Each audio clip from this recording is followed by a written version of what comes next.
کریم اما بعد فاعوذ باللہ من الشیطان الرجیم بسم اللہ الرحمن الرحیم انا ارسلناک شاہدا ومبشرا ونذیرا صدق اللہ العظیم وصدق رسولہ النبی الکریم الامین ان اللہ وملائکتہ یصلون علی النبی یا ایہا الذین آمنوا صلوا علیہ وسلموا تسلیما اللہم صلی علی سیدنا و مولانا محمد وعلی آل محمد وبارک وسلم وصلی علیہ تو غنی از ہر دو عالم من فقیر روز محشر عذر ہائے من پذیر ور حسابم رات و بینی ناگزیر از نگاہ مصطفیٰ پنہا بگیر ناد علیہ مظہر العجائبی تجدو اون لکا فی النوائب کل ہم و غم سینجلی بنبوتک یا محمد بولایتک یا علی یا علی یا علی غوث اعظم بمنصر سما مدد قبلہ دی مدد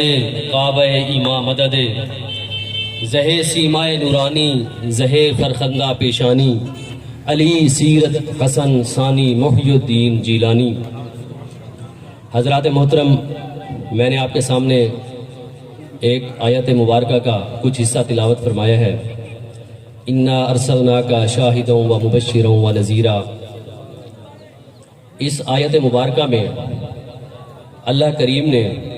اپنے پیارے حبیب لبیب علیہ الصلوۃ والتسلیم کی عظمت، رفت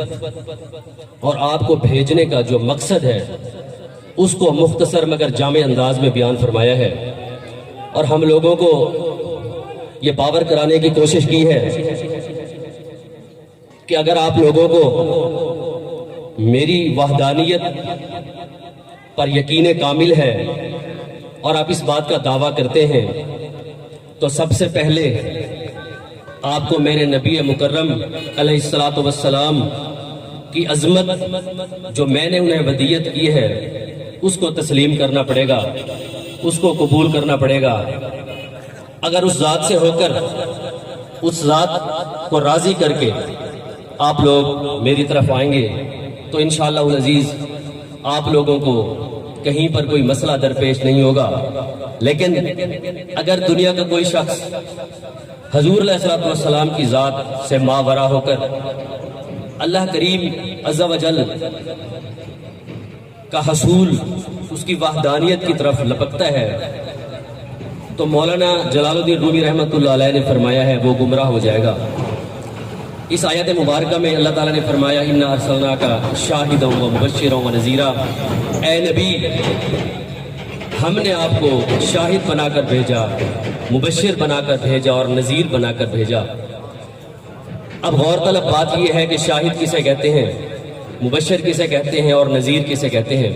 ان تین الفاظ پر میں مختصر بات کروں گا، اس کے بعد ختم پڑھتے ہیں۔ شاہد وہ ہے جو آنکھوں دیکھا حال بیان کرے۔ میری پیٹھ پہ کھڑے ہوئے لوگ میری کسی بات کے شاہد نہیں ہیں، وہ سامع ضرور ہیں، وہ شاہد نہیں ہیں۔ میرے سامنے بیٹھے ہوئے لوگ یہ میری بات کے شاہد ہیں، میری بات کے گواہ ہیں۔ اور جب اللہ کریم نے حضور علیہ الصلوۃ والسلام کو تا قیام قیامت نص قطعی کے طور پر قرآن مجید میں شاہد فرما دیا تو آپ قیامت تک آنے والے ہر فرد پر شاہد ہیں، ہر فرد کے ایمان پر شاہد ہیں، ہر فرد کے کفر پر شاہد ہیں۔ اور جب آپ شاہد ہیں تو اس کا مطلب ہے کہ دنیا کا کوئی شخص جب وہ حضور علیہ الصلوۃ والسلام کی طرف توجہ کرتا ہے آپ کی رضا کے لیے، اور آپ کی رضا وہ چاہتا ہے اللہ کی رضا کے لیے، تو حضور علیہ الصلوۃ والسلام نظر عنایت اس پر ضرور فرماتے ہیں اور اسے آسانی کے ساتھ اللہ کریم کی طرف لے کر جاتے ہیں۔ مبشر کہتے ہیں خوشخبری دینے والا۔ حضور علیہ الصلوۃ والسلام نے قیامت تک ہر شخص کو یہ خوشخبری دی ہے کہ اگر آپ لا الہ الا اللہ محمد رسول اللہ پر یقین رکھتے ہیں، اس پر ایمان اور اعتقاد آپ کا پختہ ہے اور آپ اس پر کار بند رہتے ہیں، تو آپ کو یہ خوشخبری ہے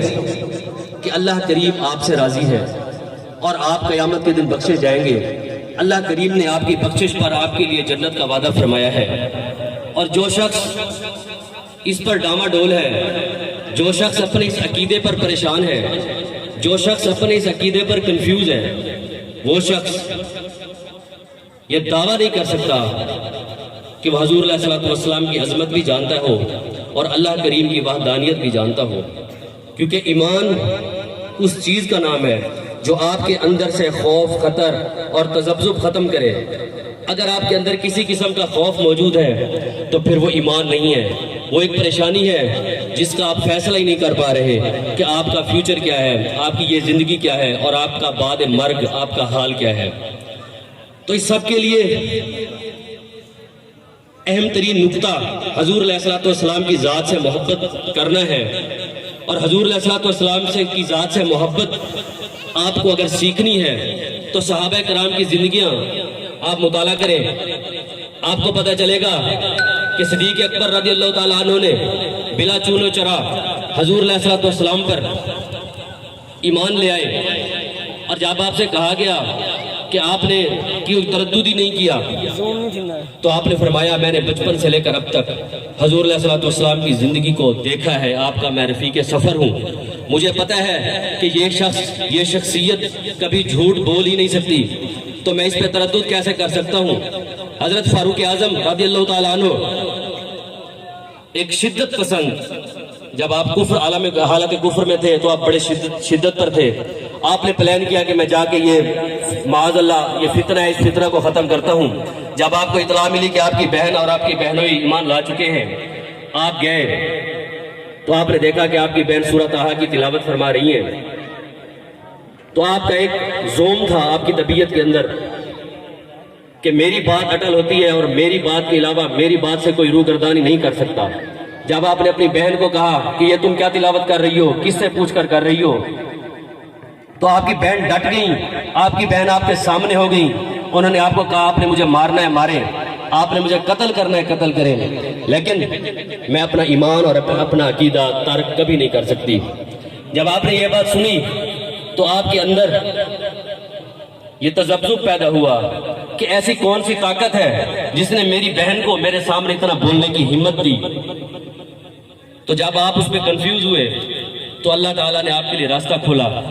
آپ حضور علیہ السلام کی بارگاہ میں حاضر ہوئے، آپ نے اسلام قبول کیا۔ پھر جب آپ نے اسلام قبول کیا تو پھر دنیا نے آپ کی حکومت، آپ کا اقتدار پوری دنیا پر پھیلا، اور جب آپ کا وصال ہوا آپ کے اندر عجز یہ تھا کہ جب آپ کا بوقت وصال آپ نے فرمایا اے عمر اگر مجھے اللہ کریم نے نہ بخشا میری کوتاہیوں کی وجہ سے تو اے میری ماں تجھ پر افسوس ہے، تو نے مجھے جنا کیوں تھا۔ یہ آپ کا عجز تھا۔ ایسے ہی حضرت عثمان غنی رضی اللہ تعالیٰ عنہ کی بات کریں، آپ کے بارے میں حضور علیہ السلام نے فرمایا کہ عثمان غنی وہ شخصیت ہے کہ فرشتے بھی ان سے حیا کرتے ہیں، اور قیامت کے دن ہر نبی کا ایک رفیق سفر ہوتا ہے، قیامت کے دن میرا رفیق عثمان غنی ہوگا۔ ایسے ہی مولا علی پاک شیر خدا مشکل کشا کرم اللہ وجہ الکریم، آپ کی عظمت اور عفت کے کیا کہنے، جن کو نبی کریم علیہ السلام نے فرمایا کہ جس طرح سے موسیٰ کے بھائی ہارون تھے ایسے ہی علی میرا بھائی ہے۔ آپ نے فرمایا کہ جس نے علی سے محبت رکھی اس نے مجھ سے محبت کی، اور اے اللہ جس نے مجھ سے محبت کی اس سے آپ بھی محبت رکھو، اور جس نے علی سے بغض رکھا اس نے مجھ سے بغض رکھا۔ مولا علی پاک شیر خدا رضی اللہ تعالی عنہ، آپ کی شخصیت باکمال شخصیت تھی، آپ وہ عظیم صحابی رسول، آپ وہ عظیم اہل بیت کے وہ عظیم فرد تھے کہ جن کا نکاح کا حکم بھی اللہ تعالیٰ نے آسمانوں سے بھیجا، جن کی آنکھ بھی کعبہ کے اندر کھلی، جن کو گھٹی بھی نبی کریم علیہ السلام نے لگائی، جن کی پرورش بھی نبی کریم علیہ السلام نے کی، جن کی پوری زندگی نبی کریم علیہ السلام کی محبت میں گزری، جنہوں نے بہت سخت اور کٹھن حالات میں بھی بہت عجیب آپ پر سختیاں آئیں۔ ایسا وقت بھی آیا کہ آپ نے اپنے دونوں بیٹوں حضرت حسن اور حضرت حسین علیہ السلام کو فرمایا کہ اے بیٹو آج اس روئے زمین پر مجھے آپ دو بیٹوں سے زیادہ مجھے اپنا کوئی وفادار نظر نہیں آتا. ایسا بھی وقت آیا لیکن آپ کی استقامت، آپ کی عظمت اور عفت کے جو بلند معیار حضور علیہ السلام نے ترتیب دیے، آپ کے لیے جو حضور علیہ السلام نے بشارتیں بیان فرمائی، اگر ہم ان کا مطالعہ کریں اور میں ان کو بیان کروں تو کافی وقت درکار ہے. لیکن میں اتنا کہنا چاہتا ہوں کہ اپنے اندر ایمان کو مضبوط کیجئے. اللہ اور اللہ کے رسول کی محبت آپ کی زندگی کا جزو لا ينفق ہونا چاہیے. صحابہ کرام رضوان اللہ علیہم اجمعین کی زندگیوں سے آپ لوگ سیکھیے،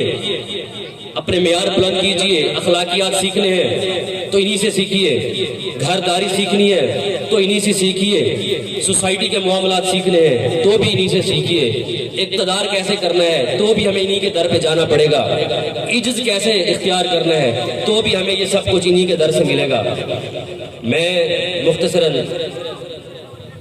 عرض کرتا ہوں کہ بطور مسلمان ہم سب کا ختم نبوت پر یقین کامل ہونا چاہیے. ہم سب کو